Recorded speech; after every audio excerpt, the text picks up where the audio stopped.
Halo Bro and Sis, saya mau menanggapi berita viral di medsos, dalam hal ini YouTube dan TikTok, mengenai adanya pemblokiran puluhan ribu rekening tabungan bank masyarakat, perorangan, dan korporasi oleh PPATK apabila tidak aktif selama 3 bulan. Dan arti tidak ada transaksi debit dan atau kredit, uang keluar dan atau uang masuk ke rekening yang bersangkutan di luar debit yang dilakukan intern bank mengenai bunga dan biaya administrasi. Pemblokiran tersebut telah sangat meresahkan masyarakat atau pemilik rekening, sehingga timbul aksi rame-rame. Pemilik rekening menarik uang tabungannya dari rekeningnya di bank. Dan sudah tentu ini sangat berbahaya bagi kelancaran aktivitas transaksi debit dan atau eksistensi pada bank yang bersangkutan. Bahkan konsekuensi logisnya, jika pemblokiran terus berlangsung, maka bank-bank yang bersangkutan bisa berhenti beroperasi. Gawat ini ya.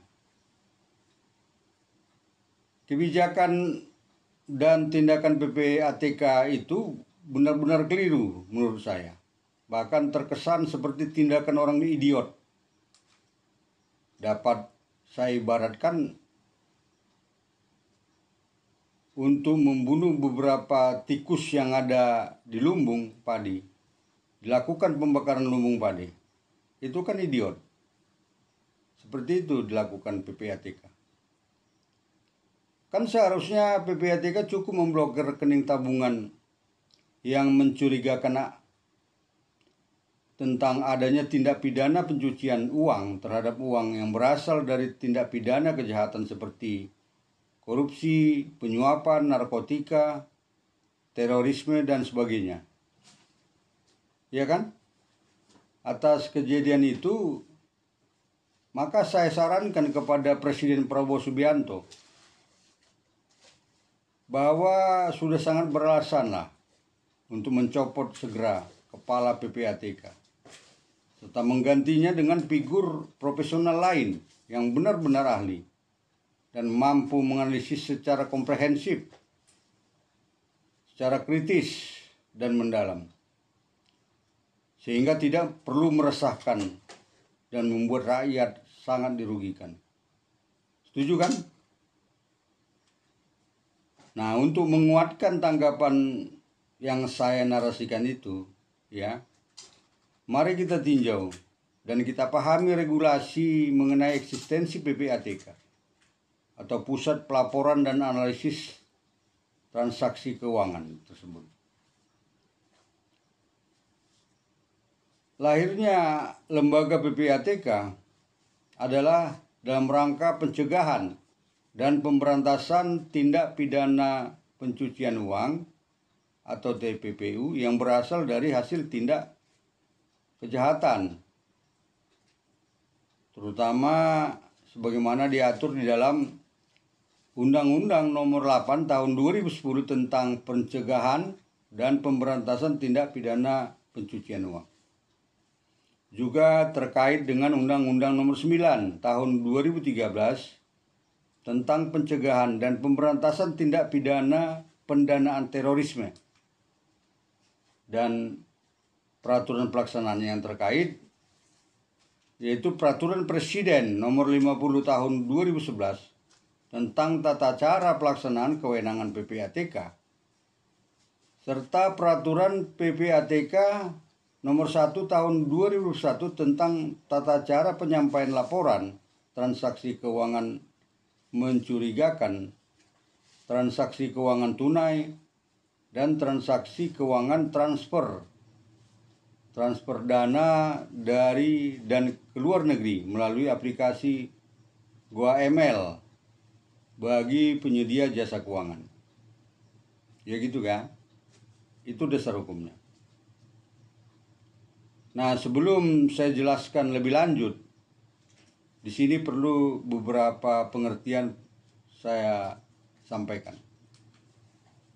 Yaitu yang dimaksud pencucian uang adalah perbuatan yang memenuhi unsur-unsur tindak pidana sesuai dengan Undang-Undang TPPU.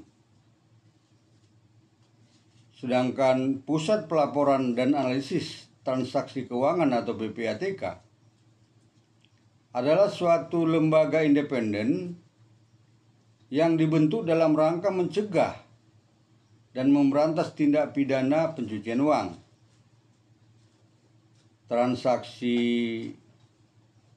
diartikan adalah seluruh kegiatan yang menimbulkan hak dan atau kewajiban atau menyebabkan timbulnya hubungan hukum antara dua atau lebih.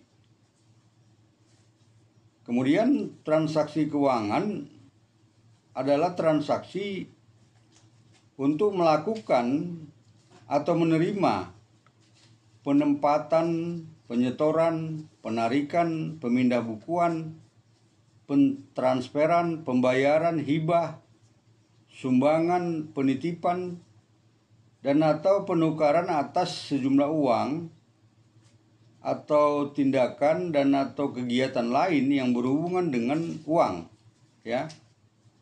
Sekarang saya mau jelaskan mengenai kedudukan PPATK, ya. PPATK ini bersifat independen dan bebas dari campur tangan serta pengaruh kekuatan manapun. PPATK ini bertanggung jawab kepada Presiden, berkedudukan di ibu kota NKRI, dan jika diperlukan maka perwakilan PPATK dapat dibuka di daerah. Sekarang mengenai tugas, fungsi, dan wewenang PPATK. Yaitu tugasnya mencegah dan memberantas tindak pidana pencucian uang atau TPPU. Fungsinya yaitu A. Pencegahan dan pemberantasan tindak pidana pencucian uang. B. Pengelolaan data dan informasi yang diperoleh PPATK. C. Pengawasan terhadap kepatuhan pihak pelapor, ya. D. Analisis atau pemeriksaan laporan dan informasi transaksi keuangan yang berindikasi tindak pidana pencucian uang dan atau hasil tindak pidana berupa harta kekayaan yang diperoleh dari tindak pidana yang lain, yaitu korupsi, penyuapan, narkotika, psikotropika, penyelundupan tenaga kerja, penyelundupan migran, di bidang perbankan, di bidang pasar modal, di bidang perasuransian, kepabeanan, cukai, perdagangan orang, perdagangan senjata gelap, terorisme, penculikan, pencurian, penggelapan, penipuan, pemalsuan uang, perjudian, prostitusi, di bidang perpajakan, di bidang kehutanan, di bidang lingkungan hidup, di bidang kelautan dan perikanan, atau tindak pidana lain yang diancam pidana penjara 4 tahun atau lebih yang dilakukan di wilayah NKRI atau di luar wilayah NKRI, serta tindak pidana tersebut juga merupakan tindak pidana menurut hukum Indonesia, ya. Khusus mengenai hasil tindak pidana teroris, ini disamakan yaitu harta kekayaan yang diketahui atau patut diduga akan digunakan dan atau digunakan secara langsung atau tidak langsung untuk kegiatan terorisme, organisasi teroris, atau teroris persorangan. Nah, sekarang mengenai wewenang PPATK di dalam melaksanakan fungsi khusus untuk pencegahan dan pemberantasan tindak pidana pencucian uang, ya, yaitu terdiri dari A. Meminta dan mendapatkan data dan informasi hasil pengelolaan oleh dan dari instansi pemerintah dan atau lembaga swasta sesuai kewenangannya. Serta di sini termasuk data dan informasi dari instansi pemerintah dan atau lembaga swasta sesuai laporan dari profesi tertentu yang diterimanya. Termasuk mengenai data dan informasi yang rahasia, ya, semua masuk. B. Menetapkan pedoman identifikasi transaksi keuangan mencurigakan, ya. C. Mengordinasikan upaya pencegahan tindak pidana pencucian uang dengan instansi terkait. D. Memberikan rekomendasi kepada pemerintah mengenai upaya pencegahan tindak pidana pencucian uang. E. Mewakili pemerintah RI dalam organisasi dan forum internasional yang berkaitan dengan pencegahan dan pemberantasan tindak pidana pencucian uang. F. Menyelenggarakan program pendidikan dan pelatihan anti pencucian uang. G. Menyelenggarakan sosialisasi pencegahan dan pemberantasan tindak pidana pencucian uang, ya. Nah, tadi ada disebutkan mengenai pelapor, ya. Yang dimaksud pihak pelapor adalah setiap orang, baik perorangan maupun korporasi, yang menurut Undang-Undang Pencegahan dan Pemberantasan TPPU wajib disampaikan laporannya kepada PPATK. Dan ini terdiri dari A. Penyedia jasa keuangan, yaitu bank, perusahaan pembiayaan, perusahaan asuransi, dan perusahaan pialang asuransi.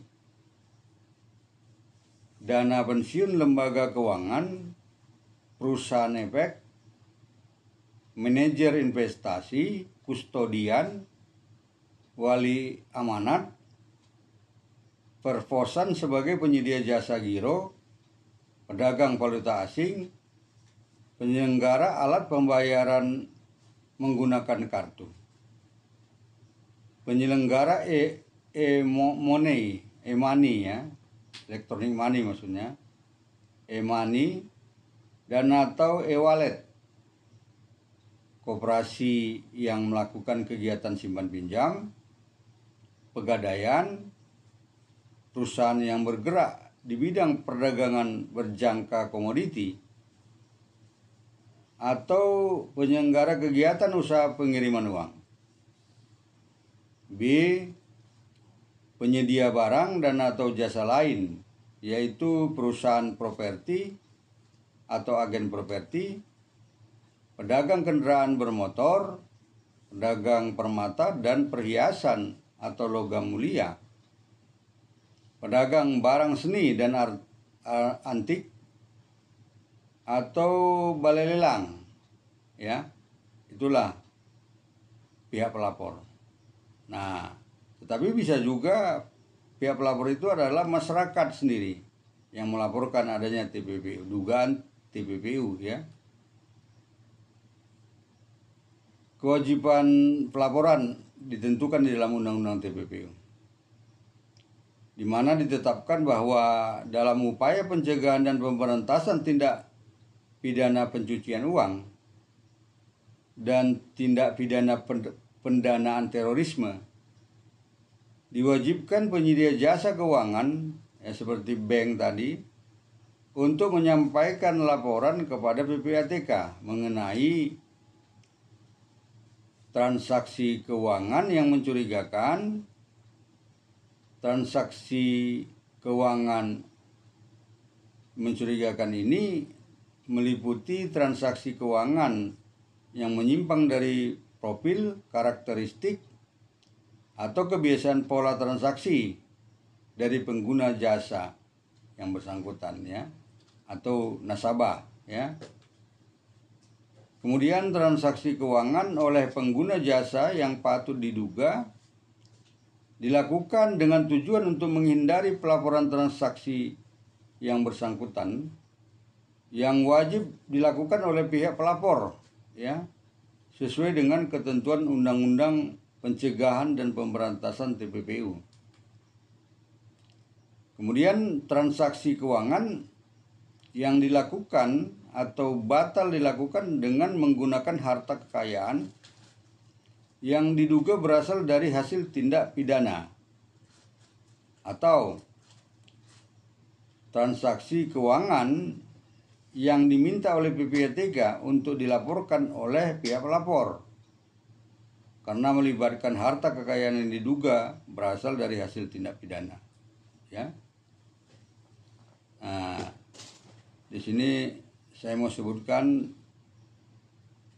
mengenai taksasi keuangan tunai, yaitu transaksi keuangan tunai maksud saya, yaitu transaksi keuangan yang dilakukan dengan menggunakan uang kertas dan atau uang logam, ya.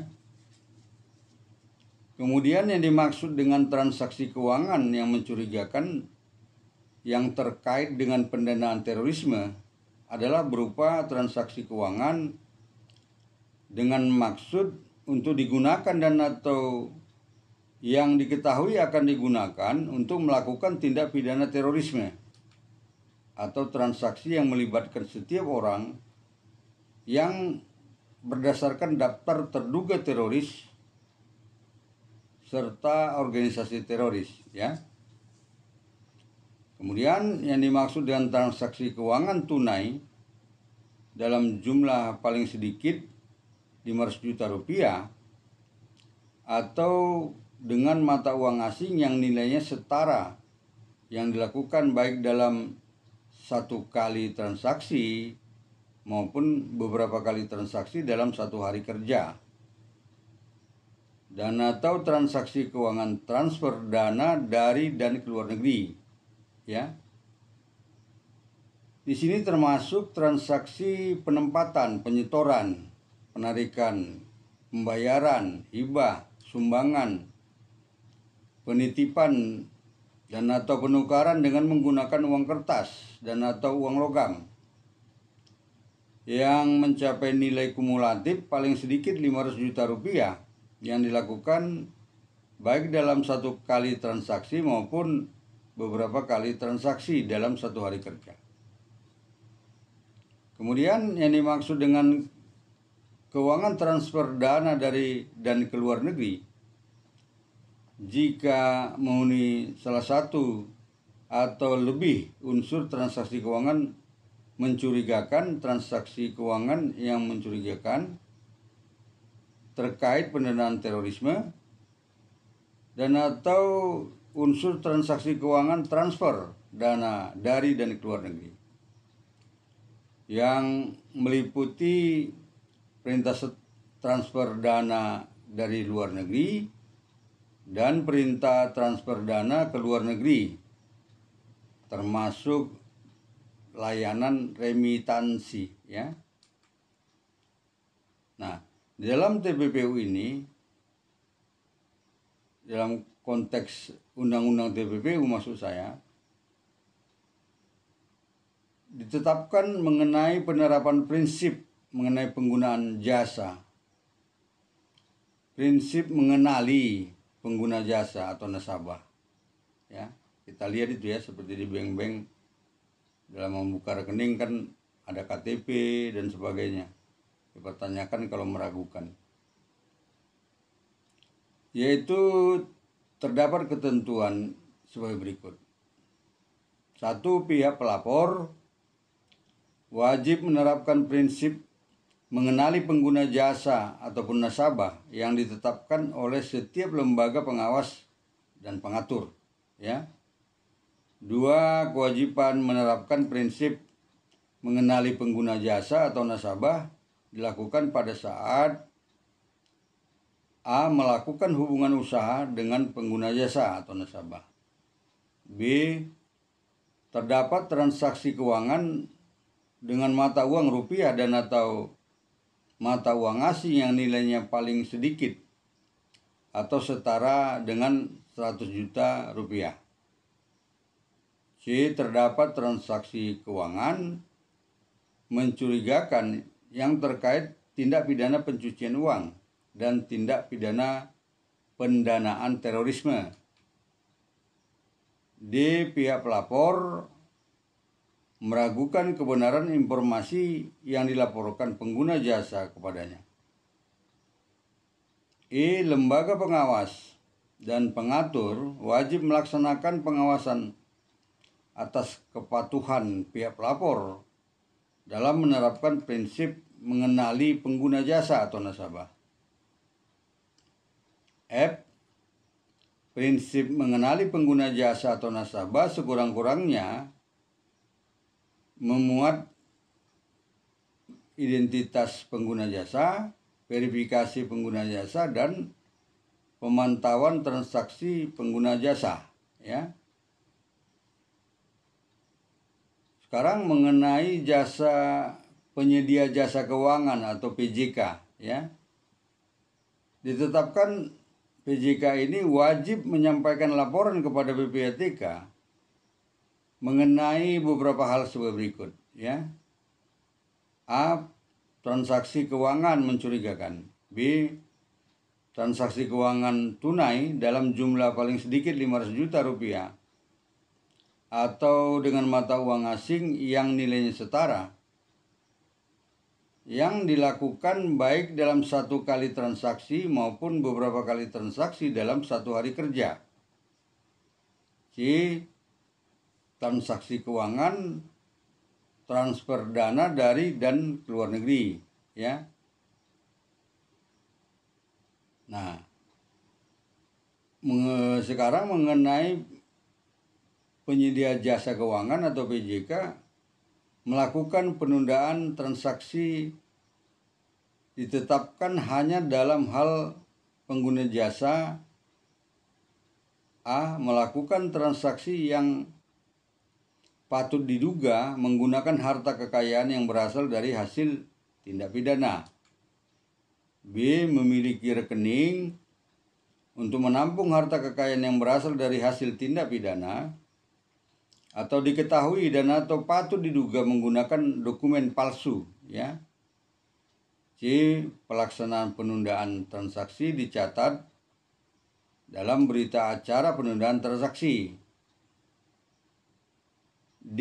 Penyedia jasa keuangan memberikan salinan berita acara penundaan transaksi kepada pengguna jasa atau nasabah, ya. E. Penyedia jasa keuangan wajib melaporkan penundaan transaksi kepada PPATK dengan melampirkan berita acara penundaan transaksi dalam waktu paling lama 24 jam terhitung sejak waktu penundaan transaksi dilakukan.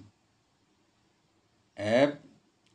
Dalam hal penundaan transaksi telah dilakukan sampai dengan hari kerja kelima, maka penyedia jasa keuangan harus memutuskan untuk melaksanakan transaksi atau menolak transaksi tersebut, ya.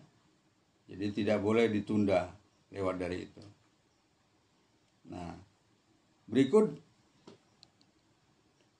harus saya jelaskan bahwa salah satu hak dari PPATK adalah menghentikan sementara transaksi yang digunakan oleh PPATK untuk memblokir rekening bank masyarakat yang sudah 3 bulan tidak aktif atau tidak ada transaksi.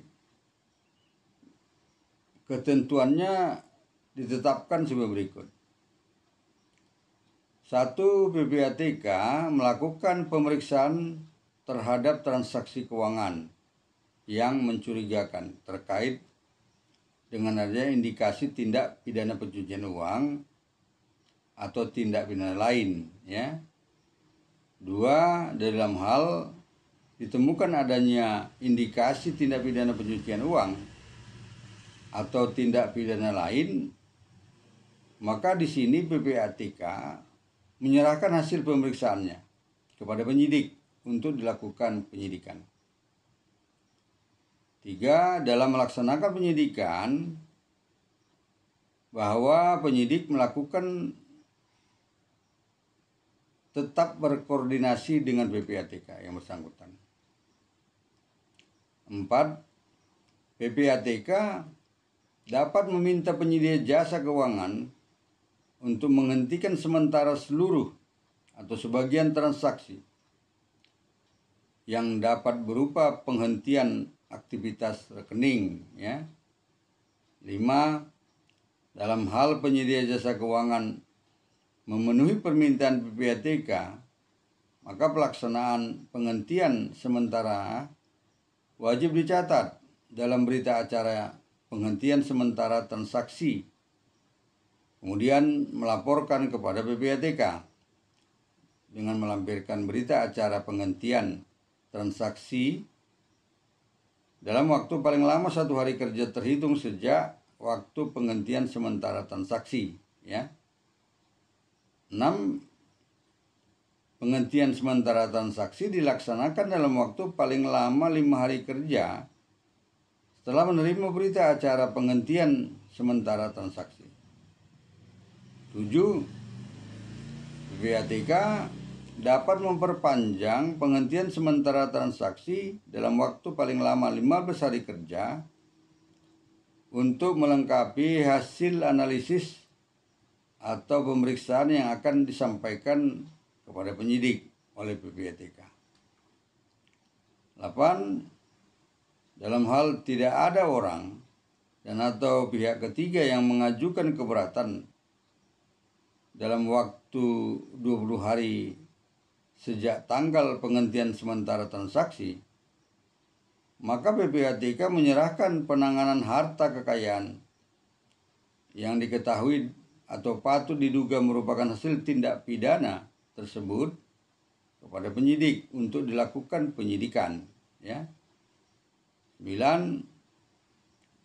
Dalam hal yang diduga sebagai pelaku tindak pidana tidak ditemukan dalam waktu 30 hari kerja, maka penyidik dapat mengajukan permohonan kepada pengadilan negeri untuk memutuskan harta kekayaan tersebut sebagai aset negara atau dikembalikan kepada yang berhak, ya. 10. Pengadilan negeri harus memutus dalam waktu paling lama 7 hari. 11.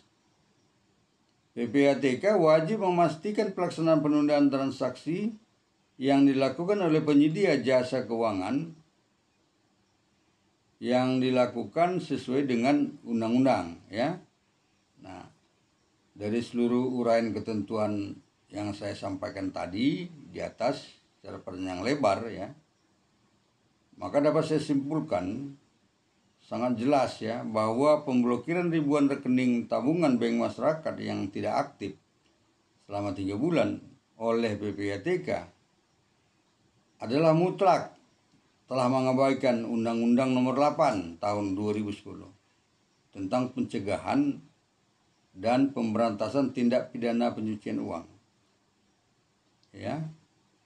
Peraturan Presiden Nomor 50 Tahun 2011 tentang tata cara pelaksanaan kewenangan PPATK dan Peraturan PPATK Nomor 1 Tahun 2021 tentang tata cara penyampaian laporan transaksi keuangan mencurigakan, transaksi keuangan tunai, dan transaksi keuangan transfer dana dari dan keluar negeri melalui aplikasi GoAML bagi penyedia jasa keuangan. Saya kira apa yang saya sampaikan itu sudah cukup jelas, ya. Sekian, terima kasih.